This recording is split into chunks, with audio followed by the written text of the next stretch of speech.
Hey, c'est la gang, c'est JP pour l'école du jeu.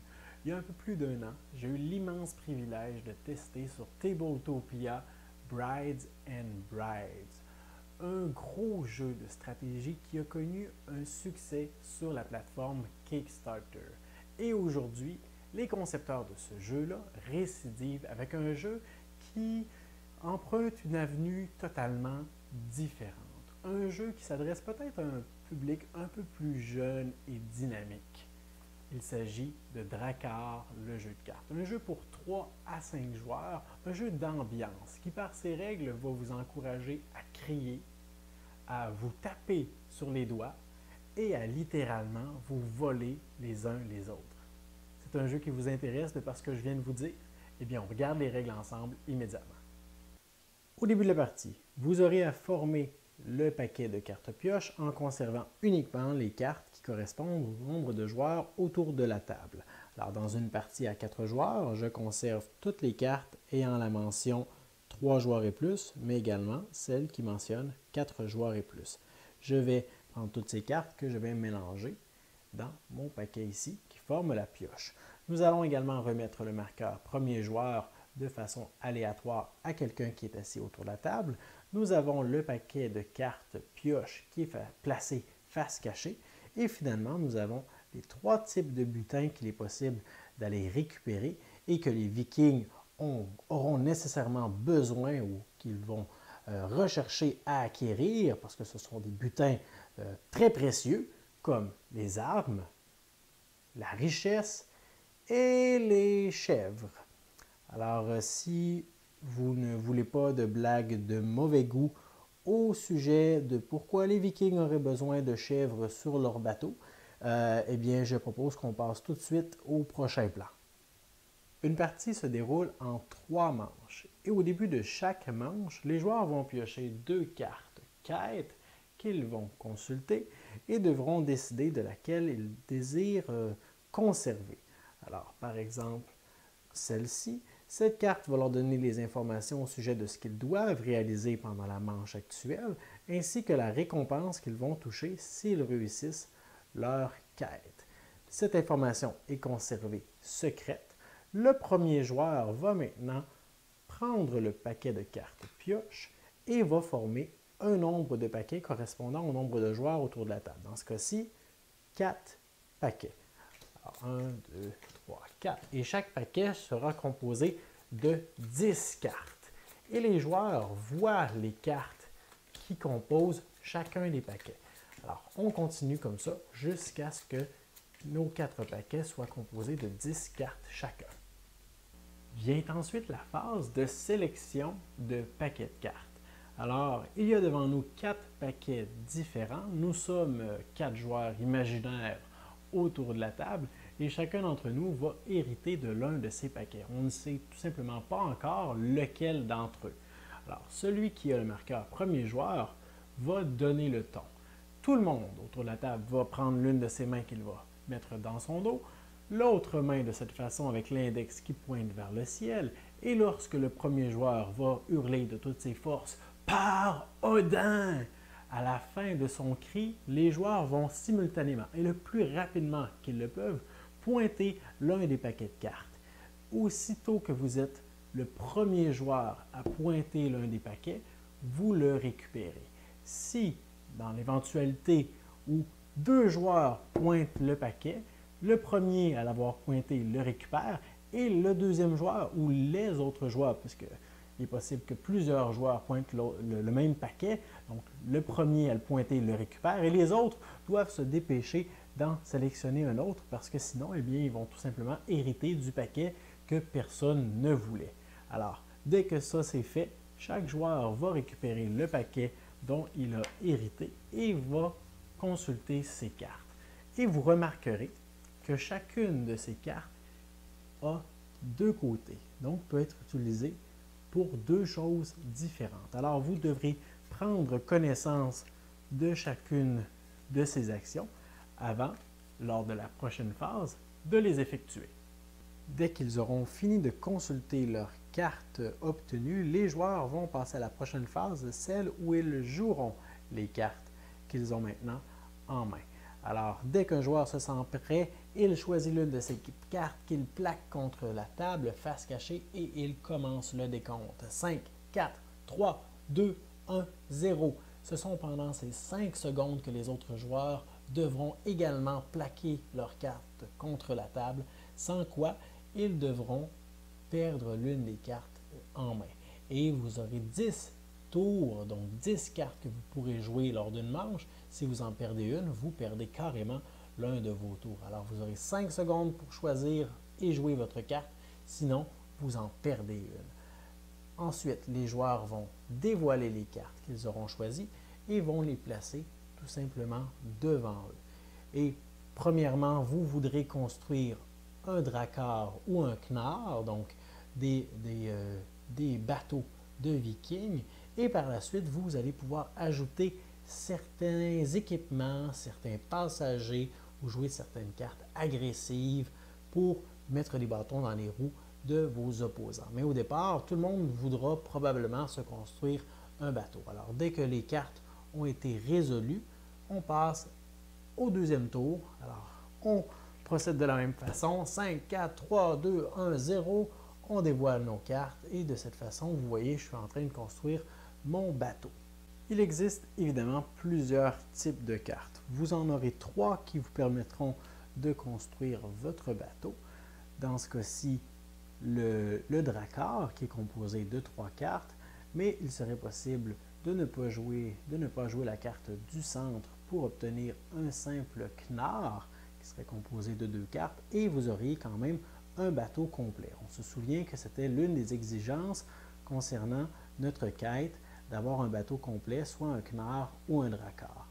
Alors, on devra s'assurer de le garder dans cet état lors des prochains tours. Mais il y a également des équipements, ou plutôt des membres d'équipage qu'il est possible d'ajouter à notre bateau. Alors, dès que vous avez certains emplacements où les ranger, vous pourrez mettre vos vikings sur différentes cartes qui composent votre bateau. Alors, chaque carte composant votre bateau peut accueillir une carte supplémentaire. Dans ce cas-ci, l'arrière de mon vaisseau naval accueille ces sympathiques vikings. Alors, si on continue de regarder les cartes de bannière jaune, jusqu'à présent, ce sont celles que nous avons vues, il est donc possible d'avoir des membres d'équipage qui nous donnent une force de frappe, mais également des barils de bière, de la bière tout simplement, puissance de frappe.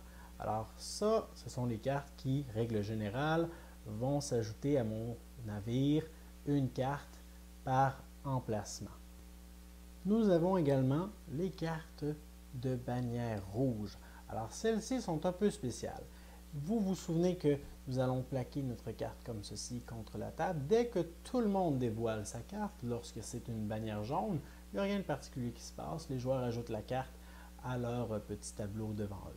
Lorsqu'il s'agit d'une bannière rouge, avant d'effectuer le placement des cartes jaunes, le joueur qui a joué cette carte doit réaliser l'action. Dans ce cas-ci, le voleur va permettre de voler une carte jaune, une carte de bannière jaune qui a été jouée dans ce tour-ci. Alors, parmi les cartes qui ont été plaquées contre la table, celle-ci va permettre de récupérer ou de voler une carte qui a été jouée par un autre joueur. Alors, ça peut être assez embêtant.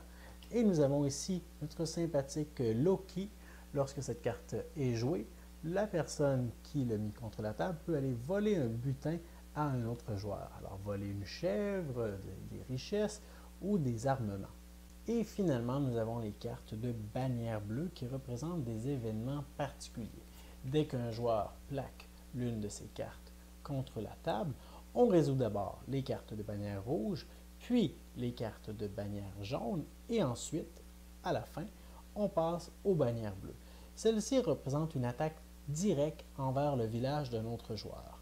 Alors, premièrement, nous comparons nos forces de frappe. Alors, je sélectionne un joueur autour de la table, imaginons celui-ci, et je comptabilise mes petits casques de viking. Donc, 1, 2, 3, ma puissance de frappe est de 3, contre seulement 2 pour mon adversaire. Donc, je suis en supériorité numérique, donc je le vainc assez facilement. Alors, lorsqu'on est victorieux, on peut dérober un butin au joueur que nous avons attaqué. Et le perdant de la confrontation doit automatiquement se débarrasser de l'un des vikings qui se trouve sur son bateau. Alors, dans ce cas-ci, bon, il s'agirait de la seule carte qu'il a sur son bateau. Alors, il devrait s'en débarrasser et donc il devient une proie plus facile pour les autres joueurs autour de la table. Cette bannière-ci représente une attaque contre un autre navire. Alors, première chose qui nous est demandée, c'est d'avoir un navire complet. Alors, si j'avais seulement, par exemple, l'arrière de mon bateau, impossible pour moi d'effectuer cette action. Il me faut obligatoirement l'arrière et l'avant ou avoir un drakkar complet comme ceci. Alors, dès que mon bateau est complet, je peux effectuer l'attaque. Le principe est simple, je dois avoir un nombre de vikings qui est supérieur au chiffre en rouge sur la carte. Alors, dans ce cas-ci, 3 contre 3, ce serait égalité, je serais perdant. Alors, ce ne serait pas avantageux pour moi du tout. Dans ce cas-ci, 4 contre 3, je suis victorieux. Alors, ce que je vais récupérer, il s'agit tout simplement de la récompense qui est illustrée ici. 2 armements que je viendrai récupérer, qui s'ajoutent à mes richesses, mais lors du combat, je perds l'un de mes vikings de mon choix qui serait défaussé. Et finalement, le troisième événement qu'il est possible d'engendrer, c'est tout simplement que nous allons détruire l'avant ou l'arrière d'un bateau adverse. Par contre, si la pièce de son navire contenait déjà un membre d'équipage, un baril de bière ou un autre équipement quelconque, je ne pourrais pas détruire cette pièce précise. Et une fois donc que toutes nos cartes auront été jouées, on passe à la prochaine phase. C'est à ce moment-là que tous les joueurs vont dévoiler leur quête secrète et que nous allons pouvoir valider si celles-ci ont été atteintes. Dans ce cas-ci, oui, j'ai réussi à avoir un navire complet. J'ai effectivement 3 vikings à mon service. Je n'ai pas de bière, donc je touche la récompense 2 armements, juste ici, qui vient s'ajouter à ce que j'ai. Mais vous aurez compris que ça, ce n'est jamais vraiment à l'abri puisque les autres joueurs peuvent décider de m'attaquer et de me les voler. Et on continue comme ça pendant 3 manches.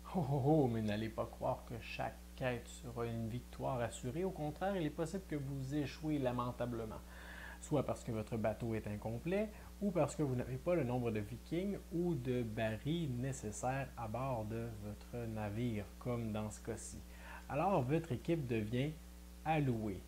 Lorsque les joueurs ayant réussi leur quête auront touché leur récompense, vous pourrez regarder les autres joueurs autour de la table qui auront échoué et décider d'arriver à une entente ensemble. Par exemple, dans mon cas, il me manque un seul viking pour réussir ma quête. Alors peut-être qu'un autre joueur autour de la table a le viking qu'il me manque dans son navire. S'il me le loue, eh bien, on doit arriver à une entente, c'est-à-dire merci pour ton aide, qu'est-ce que tu veux dans les récompenses qui nous seraient données.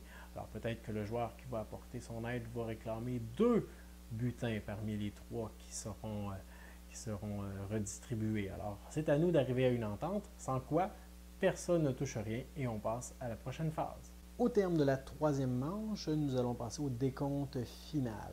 Nous allons avoir besoin tout simplement des jetons butins qui auront été récoltés en cours de la partie. Chacun d'entre eux va donner un point au joueur, dans ce cas-ci 4, 5, 6, 7, 8, 9, et chaque trio donnera un point supplémentaire, donc 10 et 11. Et le joueur avec le plus grand nombre de points sera déclaré grand vainqueur. Voilà pour Drakkar, le jeu de cartes. Il s'agit d'un jeu qui s'adresse peut-être davantage aux enfants, mais si vous avez des enfants qui aiment rire, qui aiment crier, qui aiment se taper sur la tête, ce jeu va certainement leur plaire beaucoup.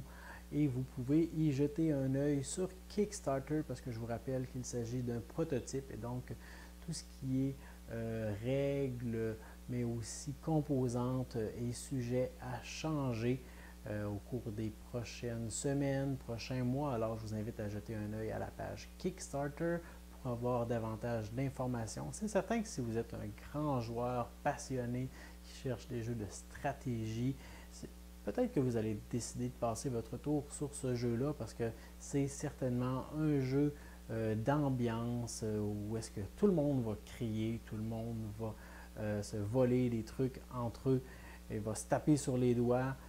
Peut-être avec quelques verres dans le nez, ça peut être agréable entre adultes, mais sinon avec des neveux, des petits cousins, des enfants avec lesquels vous allez travailler, ça peut être très agréable. Alors, j'espère que vous avez apprécié cette vidéo, que vous avez pu vous faire votre propre idée sur ce jeu. Merci à tous, à la prochaine.